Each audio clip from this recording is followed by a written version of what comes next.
तो दबदबा बढ़ने से मेरा क्या मतलब है कि यानी कि जो अंग्रेज है वो दखल दे रहे थे राज्यों के अंदर ताकि वो अपना वर्चस्व कायम कर सके, राज्यों को अंदर से तोड़ सके। उनकी यही नीति थी, फूट डालो राज करो, ये अंग्रेजों की नीति थी।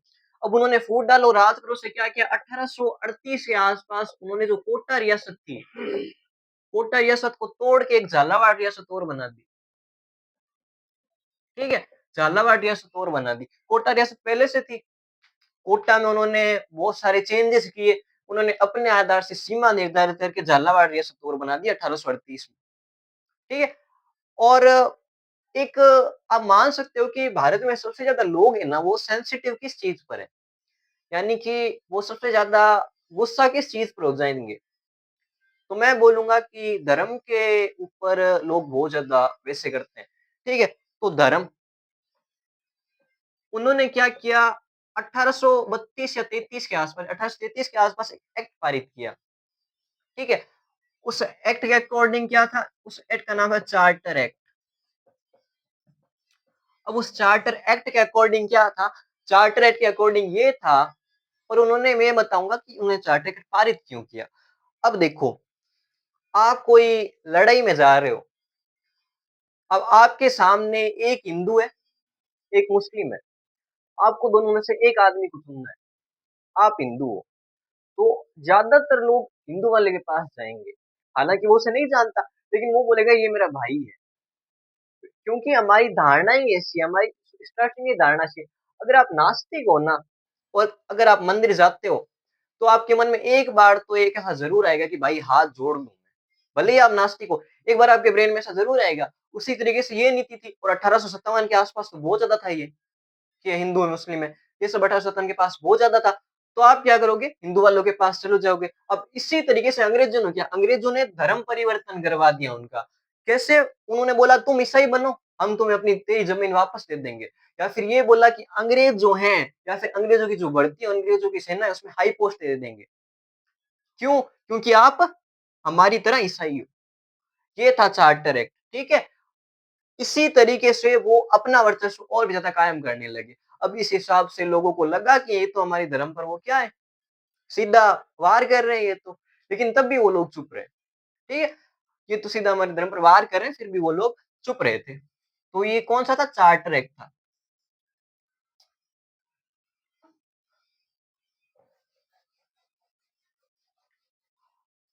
अब चार्टर एक्ट के बाद उन्होंने मेन अगर कारण बताऊँ तो किसी भी युद्ध के पीछे या फिर किसी भी वॉर के पीछे क्या-क्या कारण होते हैं?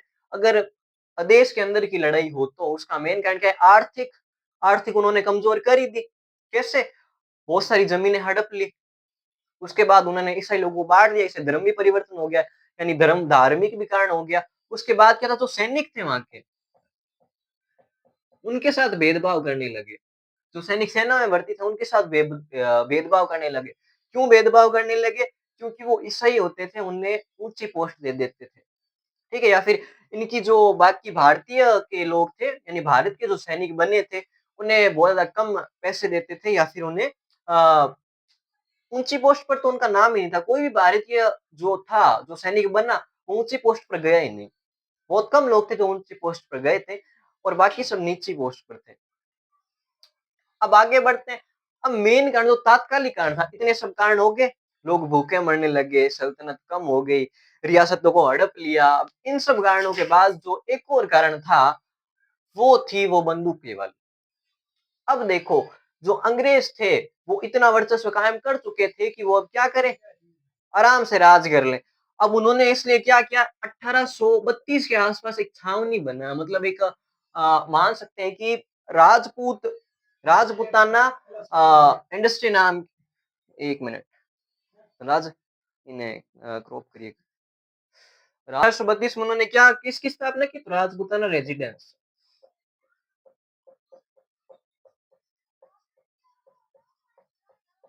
हालाँकि पहले जो राजपूताना रेजिडेंस था, वो कहाँ पे था? अजमेर में था। ठीक है, अजमेर में था। लेकिन बाद में, हालाँकि सबसे पहला सवाल है कि इस जगह पर होता क्या था? राजपूताना रेजिडेंस नाम है, उनकी उसकी स्थापना कर दी 1832 में। अब इसमें होता क्या था? क्या होता था? तो इस जगह पर उस जगह का या फिर उस रियासत का एजीजी बैठता था। ठीक है? यानी गवर्नर जनरल का जो एजेंट था सीधा, वो वहाँ पर बैठता था, यानी वो जो था वो वहीं पर रहता था, यानी राजपूताना रेजिडेंस में। उसकी स्थापना कब हुई? 1832 में। अब देखो पहला जो सबसे पहला एजीजी था अजमेर का, यानी राजपूताना रेजिडेंस का राजस्थान में, तो वो उसका नाम क्या था? उसका नाम था मिस्टर लॉकेट। ठीक है? उसका नाम था मिस्टर लॉकेट। ठीक है? मिस्टर लॉकेट उसका नाम था। अब देखो पहले तो ये अजमेर में था, राजपूताना रेजिडेंस था वो, लेकिन उसके बाद क्या 1845 में इसको चेंज कर दिया गया, आबू कर दिया गया, माउंट आबू। ठीक है? सिरोही में माउंट आबू है, वहां पर कर दिया गया था। अब देखो मिस्टर लॉकेट तो कब का था? उस टाइम का था जिस टाइम इसकी स्थापना हुई थी, लेकिन 1857 की क्रांति है, उस टाइम कौन था? उस टाइम था जॉर्ज, हाँ उस समय था जॉर्ज क्या नाम था उसका? बड़े रे जो ठीक है, तो उस बंदे का क्या का नाम था? लॉरेंस। लॉरेंस शॉर्ट नेम है, ये याद करने में सही है, वो यही भी आगे आप मान सकते हो, आगे भी इसी को ऐसे ही पढ़ेंगे। ठीक है? अब ये थी बेसिक बातें, युद्ध के कारण बता लिए। अब युद्ध का मेन कारण क्या था? मेन कारण था वो चर्बी वाली कारतूस। बंदूकें जो थी पहले जो ब्राउन बेस्ड राइफल थी उन्हें एनफील्ड राइफल से चेंज कर दिया गया। ब्राउन बेस्ड राइफल थी सीधे चलाने वाली, और जो एनफील्ड राइफल थी वो थी वो दांतों से खोलने वाली। ठीक है? अब ये अफवाह थी कि वहां पर सुअर और गाय की चर्बी के कारण ये है। उससे जो हिंदू लोग थे या फिर कहूँ मुस्लिम लोग थे, मुस्लिम जो थे सुअर को मानते थे, और जो हिंदू लोग थे वो क्या गाय को बहुत ज्यादा मानते थे। अब इसीलिए वो जो लोग थे जितने भी थे उन्होंने विद्रोह शुरू कर दिया। अब विद्रोह शुरुआत कहाँ से हुई? मेन यही अपना सवाल है कि विद्रोह तो हुआ, लड़ाइयाँ हुई, लेकिन लड़ाइयाँ शुरू कहाँ से हुई? अब सबसे पहले नाम आता है विद्रोह। विद्रोह कहते किससे हैं वास्तविकता में? क्या होता है विद्रोह? तो आप कहोगे कि विद्रोह जो है वो एक ऐसी परिभाषा, यानी कोई राज्य है उसमें कोई उसका द्रोह कर दे, यानी कि उस राज्य के खिलाफ कुछ काम कर दे या फिर उस राज्य के खिलाफ ही लड़ना शुरू कर दे, तो उसी को विद्रोह मानेंगे। ठीक है, एकदम सही है, उसी को विद्रोह मानेंगे। और इसका मतलब ये है कि ये जो हुआ, क्रांति हुई, इसमें जो सैनिक थे उन्होंने ही लड़े लड़ी थी, उसी को अपन विद्रोह बोल देंगे। ठीक है? अब देखो लड़ाई किसने लड़ी? जो सैनिक थे उन्होंने ही लड़ाइयां लड़ी थी, किसके खिलाफ? अंग्रेजों के खिलाफ। अब देखो अंग्रेज खुद अकेले नहीं आएंगे, अंग्रेज आते हैं। अब देखो आपके कोई भी परिवार में जब कोई बाहर जाता है काम के लिए, वो उसे ऐसा लगता है कि अब मुझे वहीं पे रहना पड़ेगा, तो अपने परिवार को भी साथ ले जाते हैं। वैसे जो अंग्रेज थे, जो हाई पोजीशन पे थे या फिर लो पोजीशन में होंगे, वो अपने परिवार को भी भारत ले आए थे, ताकि वो उनके साथ ही रह सके। उन्होंने परिवार को भी अपने भारत ले आया था। अब अपन आगे बढ़ेंगे। लड़ाई का मेन कारण क्या था? तात्कालिक अगर बात करूं तो वो थी जो ब्राउन बेस राइफल थी उनको एनवेल्स राइफल से चेंज कर दिया गया था। उसको दांतों से खोलना पड़ता था, अफवाह के कारण ये सब हुआ। ठीक है? अब देखो पहली लड़ाई अगर माने, पहली लड़ाई यानी राजस्थान में विद्रोह की शुरुआत कहाँ से हुई? विद्रोह कौन करेंगे? सैनिक करेंगे। तो सैनिक का विद्रोह कहाँ से होगा? तो कोई ना कोई ऐसी जगह से होगी जहाँ पे उनका बेस होगा। बेस होगा, बेस की जगह पर ही होती है अपनी वो लड़ाइयाँ होती है वो। ठीक है? तो सबसे पहले कौन सी लड़ाई हुई? तो नसीराबाद में, नसीराबाद छावनी में। ठीक है? नसीराबाद छावनी में पहली लड़ाई होगी। अब नसीराबाद छावनी में पहली लड़ाई क्यों हुई?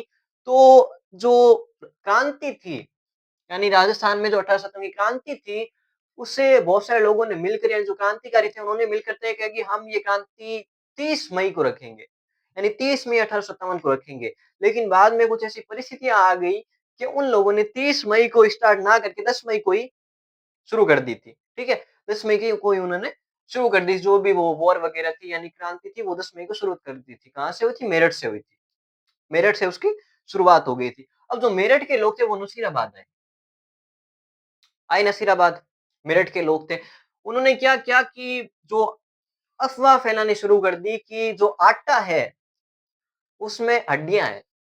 यानी हड्डियों का जो चूरा है, यानी जो वो मेरठ वालों ने पहले क्या किया, पहले साधु का वेश बनाया, उसके बाद नसीराबाद आए, उसके बाद अफ़वाह फैलानी शुरू कर दी कि इनके पास आटा नहीं है, यानी धन नहीं है इनके पास।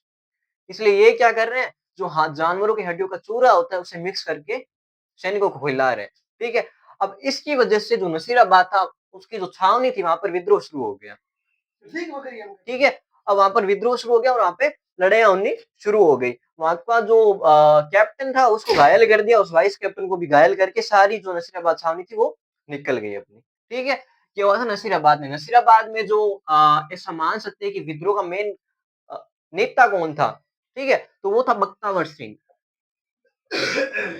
बख्तावर सिंह, ठीक है? बख्तावर सिंह नसीराबाद छावनी का जो ऐसा मान सकते हैं कि युद्ध का नेता था, नेतृत्व किसने किया? बख्तावर सिंह ने किया। अब ये सब कब हुआ? तो ये 28 मई को हुआ। 28 मई को ये सब हुआ। नसीराबाद छावनी में सबसे पहली बार, यानी राजस्थान में सबसे पहला विद्रोह कहाँ से शुरू हुआ? तो नसीराबाद छावनी से शुरू हुआ। नसीराबाद छावनी में सैनिकों ने विद्रोह कर दिया। क्यों? क्योंकि उन्हें ये अफ़वाह मिली कि जो आटा है, आटों में हड्डियों का चूरा है और जो ब्राउन बेस राइफल है, उनकी जगह पर जो नई एलफील्ड राइफल आई है, उस पर गाय और सूअर की चर्बी का है वो, जिसको दाँतों से खोलना पड़ता है। यही सब वजह रही जिसकी वजह से नसीराबाद छावनी ने क्या किया? 28 मई को वो सब लड़ाई पर उतर हो गए। ठीक है? अब आगे बढ़ते हैं। अब दूसरी स्टार्ट कहाँ से हुई? नसीराबाद के लोग थे, वो पूरे ऐसे मान सकते हैं घूमे। पूरे राजस्थान में लड़ाई की उन्होंने, पूरे राजस्थान में वो क्रांतिकारी टाइप बन गए, बागी बन गए एक तरीके से, ठीक है? अब उन्होंने क्या किया, 10 जून को दिल्ली जाने का निर्णय लिया। 10 जून को वो सब दिल्ली पहुँच गए थे, जो नसीराबाद छावनी के सैनिक थे वो सब। पहली नसीराबाद छावनी में हुआ। अब दूसरा देखो, दूसरा किस छावनी में हुआ? दूसरा हुआ नीमच छावनी में। नीमच। अब नीमच क्या है? तो नीमच एक जगह है जो उत्तर प्रदेश में पड़ती है। उत्तर प्रदेश में तो अपन राजस्थान की छावनी क्यों बोल रहे हैं? क्योंकि उस समय, यानी 1857 के समय जो नीमच था, नीमच जो जगह थी, वो राजस्थान के अंडर आती थी, यानी राजस्थान के एरिया में आती थी। इसीलिए ये जो छावनी थी वो भी इसी की थी। ये एक इकलौती छावनी थी जो कि राजस्थान के बाहर की थी, जो कि राजस्थान के ही अंडर में आती थी। ऐसी छावनी ये इकलौती थी, नीमच वाली। अब देखो नीमच में हुआ क्या? नीमच में जो अवध का एक आदमी था, यानी अवध का एक सैनिक था। 1856 में क्या हुआ? 1856 में कुशासन बोलकर अवध को हड़प लिया गया। ठीक है? अवध को हड़प लिया कि आपका शासन सही नहीं है। ठीक है? आप शासन सही नहीं चला रहे हो या फिर आपका शासन चलाने का तरीका सही नहीं है, आप राजा बनने के काबिल नहीं हो, ऐसा कहकर अवध को 1856 में हड़प लिया था। अब इसकी वजह से जो अवध के सैनिक थे, उनमें एक जोश भर गया था, एक टाइप का गुस्सा था उनमें कि ये तो गलत है। कि हमारा राजा सही शासन चला रहे, अब अंग्रेज जबरदस्ती घुसकर ये सब कहकर अपना राज्य हड़प लिया। उस वजह से अवध के जो सैनिक थे उसमें एक आक्रोश टाइप का था।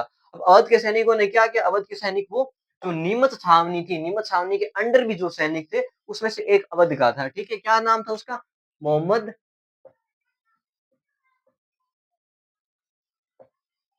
अली बेग। ठीक है? मोहम्मद अली बेग था उसका नाम। उसने क्या बोला कि जो अब देखो, आपके आस-पास कोई लड़ाई हो रही है और आपको ऐसा लगता है यहाँ पे भी लड़ाई हो सकती है, आप क्या करोगे? आप कोई ऐसा तरीका निकालोगे जिससे लड़ाई ना हो। अब जो वहाँ का जनरल था, यानी कि वो जो इस एरिया का कमांडर था, यानी नीमच छावनी का जो कमांडर था, उसने सोचा कि यहाँ पर भी अपनी लड़ाई होगी, नीमच में भी लड़ाई होगी और ये पक्का है। इसको रोकने के लिए अपन क्या करें? उसका नाम क्या था? टेलीग्रा अगर आप उतारते हो तो ये उतार लो, बट अगर मैं कहूँगा कि जो नोट्स है अपने वो टेलीग्राम चैनल पर हम अपलोड कर देंगे, वो जो नोट्स हैं, वो इससे थोड़े डिटेल में, अगर आप ये याद करना तो ये याद कर लेना, और अगर ये सही से समझ में नहीं आ रहा है, और ये वाली जो बुक है मार्केट से, इसको परचेज कर लेना। इसमें वो सारी चीजें हैं जो कि सिलेबस स्टाइल एग्जाम में पूछी जाएगी। ऐसा नहीं बोल रहा कि ये वो गेस्ट पेपर है, ये नहीं है, बट इसमें वही सारे क्वेश्चन है जो वो पीछे आए हैं कभी, उसमें वही सारे क्वेश्चन है, इसलिए ये परचेज कर लेना मार्केट से। अब मोहम्मद अली बेग है, वो नीमच का एक सैनिक था। अब नीमच का जो कमांडर था उसने बोला कि नसीराबाद छावनी में हमला हो गया, यानी कि उन्होंने विद्रोह कर दिया। अब मेरी भी एक छावनी है, 5,000 लोग मेरी छावनी के अंदर है। अब इनमें से कोई एक का ही खून उबाल मार गया, तो हमारी तो लंका लग जाएगी, ठीक है? अब इसीलिए उन्होंने क्या सोचा कि भारत के जो लोग हैं, उनका विद्रोह शुरू क्यों हुआ? तो उसके किसी आदमी ने बोला कि ब्राउन बेस राइफल है, उसकी जगह पर आपने एनफील्ड राइफल लगा दी, इसकी वजह से। तो उन्होंने कहा क्यों? तो उसने बोला कि ये गाय और सूअर को बहुत पवित्र मानते हैं, ऐसा कुछ। तो उसने बोला कि यानी ये धर्म की वजह से ऐसा कर रहे हैं, यानी ये धर्म को मानेंगे। इसलिए उसने क्या किया, गंगा और कुरान की कस्में दिलानी शुरू कर दी, ठीक है? यानी कि एक शपथ दिलाई। सारों को इकट्ठा किया, जितने भी थे उनको, उन सबको इकट्ठा किया। उसके बाद क्या किया, उन सबको इकट्ठा करके एक लाइन में खड़ा करके गंगा और कुरान की शपथ दिला दी, शपथ दिलानी, ठीक है? अब ये जो आदमी था मोहम्मद अली बेग, वो बीच बीच में खड़ा हो गया। उसने बोला कि आपने कौन-सी अपनी जो कस्में खाई थी शुरुआत में, उसका पालन किया था, जो हमसे उम्मीद कर रहे हो कि हम अपनी कस्मों का पालन करेंगे। यानी कि ये जो सीधा-सीधा था मोहम्मद अली बेग, वो अवध की तरफ इशारा कर रहा था। अवध के बारे में बोल रहा था कि अवध को आपने हड़प लिया, वो भी अपनी कूटनीति से। यानी अवध को धोखे से हड़प लिया, और वो भी आपने कस्में खाई थी उसी समय भी आपने। तो आप ये कस्में खिलाकर क्या साबित करना चाहते हो? कि हम आपके अधीन हो जाएँगे, यानी हम विद्रोह नहीं करेंगे, हम तो विद्रोह करेंगे, चाहे कुछ भी हो जाए। अब इन सब से आप हमें रोक नहीं सकते। अब उस समय वो कौन था? गवर्नर जनरल जिसने ये तरकीब लगाई थी, वो था सोबर्स। ठीक है? सोबर्स नाम था उसका। ये जो आदमी था, वो था। अब देखो, इस आदमी की पहले ही बहुत ज़्यादा गुस्सा था इसके मन में। क्यों? क्योंकि जो लोग थे अवध के, वो बिज़नेस में, यानी कि उनका धंधा पूरा चौपट हो गया था। अवध के लोग थे, अंग्रेज बाहर वहाँ पे आए, तो उसका धंधा चौपट होना ही था, क्योंकि वो अपना अलग-अलग प्रकार टैक्स लगाते या फिर बहुत सारी ऐसी चीज़ें करते जिससे उन्हें लॉस होता, और अवध को भी हड़प लिया। इसमें पहले से ही गुस्सा था, इसने लड़ाई शुरू कर दी। रात के 11 बजे, लगभग रात के 11 बजे, लगभग जून के आसपास, जून 2 या 3 जून के आसपास ने लड़ाई शुरू कर दी, ठीक है? दंगे शुरू कर दिए उस जगह पर, ठीक है? लड़ाई शुरू कर दी उस बंदे ने। अब देखो, इस बंदे के साथ एक और था, ठीक है?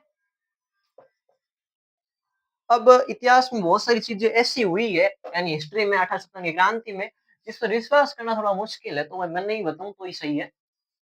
वैसे भी वो इतना इम्पोर्टेंट है नहीं। अब आगे बढ़ते हैं। अब देखो, उस बंदे ने उन सबको मार दिया। अब जैसा कि मैंने बताया था कि अंग्रेज जो थे,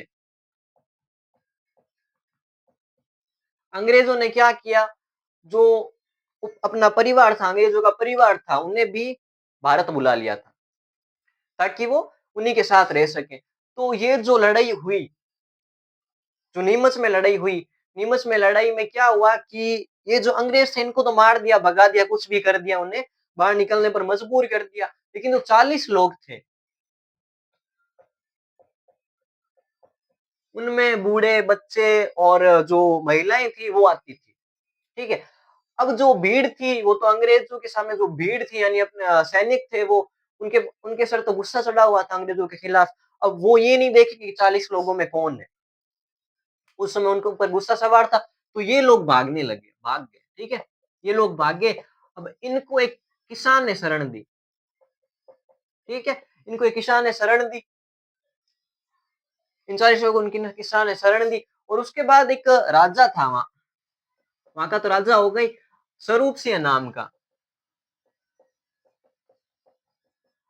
स्वरूप सिंह पहला आदमी था जिसने अंग्रेजों की सहायता की थी 1857 की क्रांति में, उन क्रांतिकारियों के खिलाफ, ठीक है? 1857 सबसे पहले जो विद्रोह हुआ था, उसमें सहायता किसने की थी? इसी बंदे ने, राजा जो था उसी ने की थी। स्वरूप सिंह ने कैसे की उनकी उसकी सहायता? स्वरूप सिंह ने जो 40 लोग थे, उन्हें सुरक्षित एक जगह पर बिठा दिया, जो है अपना अ, उदयपुर में। उदयपुर को झील थी, उसी के पास एकदम अच्छे से एक महल में ठहरा दिया। वहां पर उन 40 लोगों को सुरक्षित ठहरा दिया, ठीक है?